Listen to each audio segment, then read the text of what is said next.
Assalamualaikum. Raga yang lelah, hati yang gundah, nafas yang terengah-engah, dan semoga lelahmu menjadi lelah.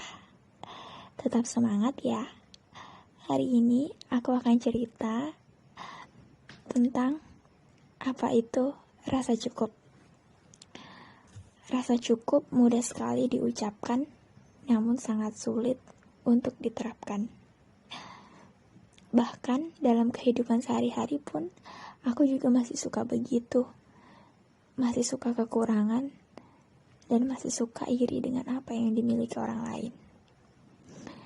Ada cerita menarik yang mau aku ceritakan, dan semoga pesannya tersampaikan.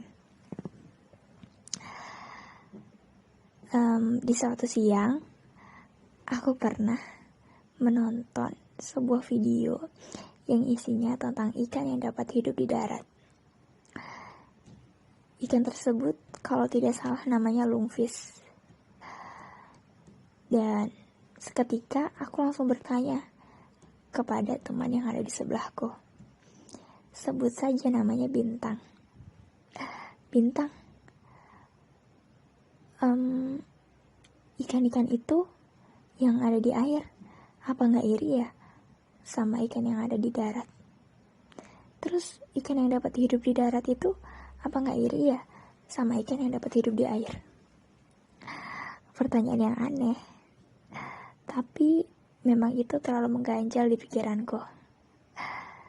Kemudian si Bintang menjawab, Tuhan itu menciptakan semuanya udah tepat dan pas sesuai porsinya. Makanya kita harus selalu merasa cukup dengan porsi kita sendiri.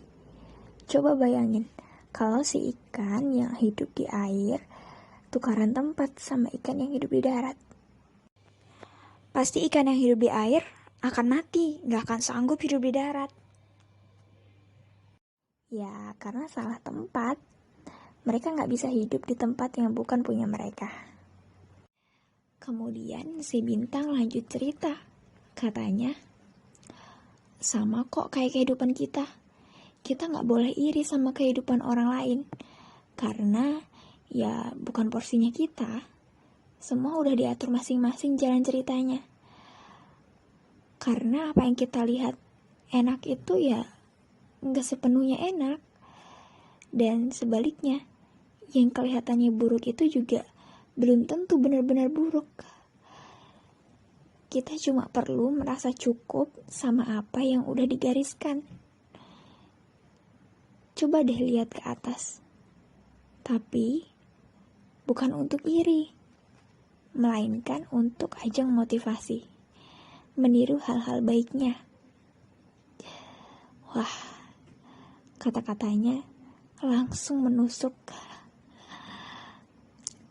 Aku cuma bisa mengangguk-angguk sama jawaban dia. Iya ya, kita ini selalu sibuk membandingkan, selalu sibuk berandai sama kehidupan orang lain, padahal belum tentu itu bagus untuk kita.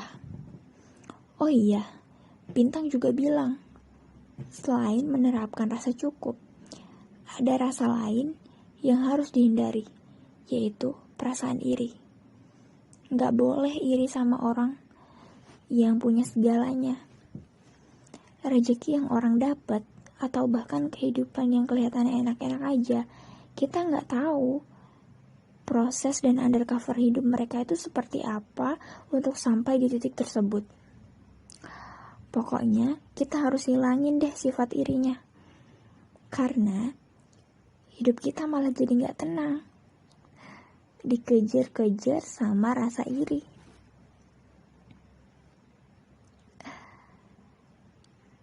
Semua udah ada rezekinya dan jalan hidupnya masing-masing. Kita cukup legowo aja menerima apa yang udah jadi jalan kita. Aku tahu kok ini gak mudah. Tapi ini pelajaran yang bisa kita ambil untuk seumur hidup kita. Sebagai pegangan supaya kita selalu bersyukur. Cobaan memang banyak. Rintangan juga selalu ada, godaan apalagi. Makanya, untuk bisa melewati itu semua, orang-orang hebat tersebut juga akan mendapatkan hadiah yang hebat banget, dan ketentraman jiwa serta kebahagiaan. Hadiah yang gak bisa dijual sama orang lain. Coba deh rasain gimana rasanya jadi orang yang gak pernah iri, jadi orang yang menikmati hidup ini dengan versi terbaik diri kita. Terima kasih yang bintang atas wejangannya hari ini.